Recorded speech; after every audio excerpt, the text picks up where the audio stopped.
Assalamualaikum warahmatullahi wabarakatuh. Perkenalkan, nama saya Aziza Nugraheni dari Universitas Ahmad Dahlan KKN Reguler Divisi 14 A3. Di sini saya akan menjelaskan materi tentang meningkatkan imunitas dengan makanan sehat. Sebelumnya kita harus mengetahui terlebih dahulu apa itu imunitas. Imunitas merupakan sistem pertahanan atau kekebalan tubuh yang memiliki peran dalam mengenali dan menghancurkan benda-benda asing atau sel abnormal yang merugikan tubuh kita ini. Jadi apabila sistem imunitas kita lemah, maka tentunya benda-benda asing atau sel abnormal yang merugikan akan masuk ke tubuh kita. Sehingga sangat penting dalam meningkatkan imunitas tubuh ini. Karena pada masa ini masih ada corona atau COVID-19.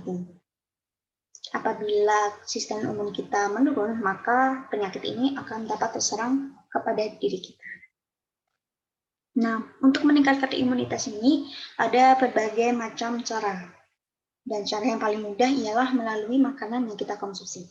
Tetapi makanannya berupa makanan sehat yang bernutrisi tinggi sehingga dapat meningkatkan sistem imunitas kita.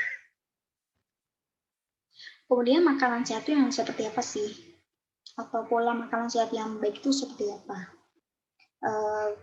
Untuk meningkatkan imunitas melalui makanan, itu makanannya harus berupa sayur dan buah.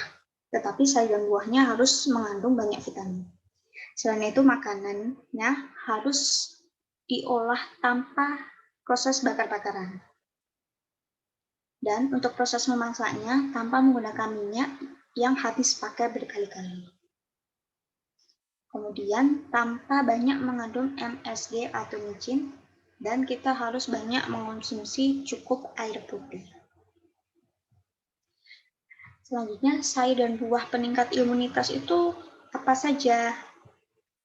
Nah, berikut ragam sayur dan buah yang direkomendasikan untuk meningkatkan sistem imunitas. Yang pertama adalah jeruk. Kenapa? Karena jeruk mengandung vitamin C yang diduga dapat meningkatkan produksi sel darah putih yang merupakan kunci untuk melawan infeksi. Kemudian yang kedua ialah brokoli. Nah, selain mengandung vitamin C, brokoli juga mengandung serat dan banyak zat antioksidan, sehingga sangat berguna untuk menunjang sistem kekebalan tubuh. Kemudian yang ketiga ialah kiwi. Kiwi mengandung nutrisi penting seperti folat, kalium, vitamin K, dan vitamin C, sehingga dapat menjaga seluruh tubuh berfungsi dengan baik. Kemudian yang keempat adalah bayam. Selain kaya dengan vitamin C, bayam juga mengandung beta-karotin yang dapat memperkuat sistem imun. Rekomendasi lainnya ialah pepaya. Pepaya ini memiliki banyak kalium, magnesium, dan folat yang baik. Kemudian makanan yang keenam ialah cabai. Cabai sebagai perbandingan, satu buah cabai merah bisa mengandung 65 mg vitamin C atau mencukupi kebutuhan harian 72%.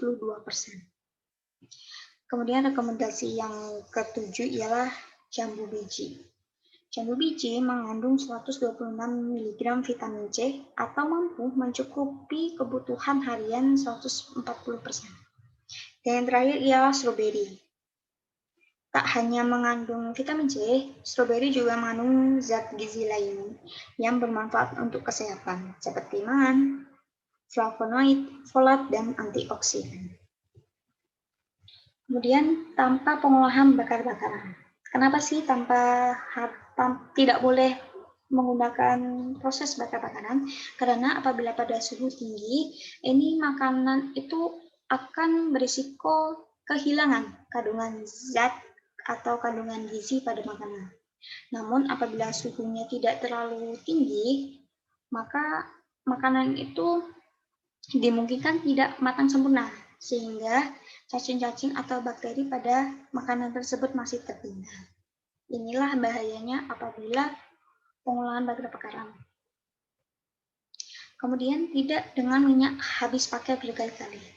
Menurut seorang pakar gizi dan keamanan pangan IPB, Institut Pertanian Bogor, yaitu Profesor Ir Ahmad Sulaiman, minyak goreng hanya boleh digunakan sebanyak 3 kali pemakaian.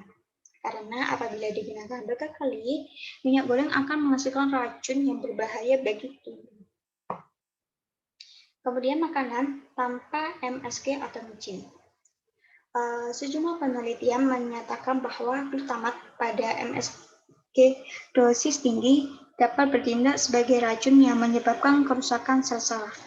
Bahkan dapat juga menyebabkan gangguan fungsi otak dan kerusakan berbagai organ. Contoh penyakit yang berkaitan dengan kerusakan saraf akibat MSG berlebih ialah penyakit Alzheimer, penyakit Parkinson, dan stroke. Perlu digarisbawahi, Anda disarankan hanya mengonsumsi micin kurang dari tidak lebih dari 1,7 gram per hari, agar efek samping ini tidak bisa dihindari. Kemudian mengonsumsi cukup air putih. Air putih dibutuhkan agar organ tubuh bisa berjalan dengan maksimal. Apabila maksimal, tentu imunitas kita akan tetap terjaga. Nah, kebutuhan cairan seseorang itu antara satu orang dengan orang lain itu berbeda, tergantung pada kondisi tubuh, aktivitas dilakukan, hingga kondisi cuaca yang ditinggali. Namun, pada umumnya orang dewasa membutuhkan 2 liter atau sekitar 8 gelas air putih setiap hari. Sekian materi yang dapat saya sampaikan. Apabila ada kekurangan dan kesalahan, mohon dimaafkan. Akhir kata, wabillahi taufiq wal hidayah. Wassalamualaikum warahmatullahi wabarakatuh.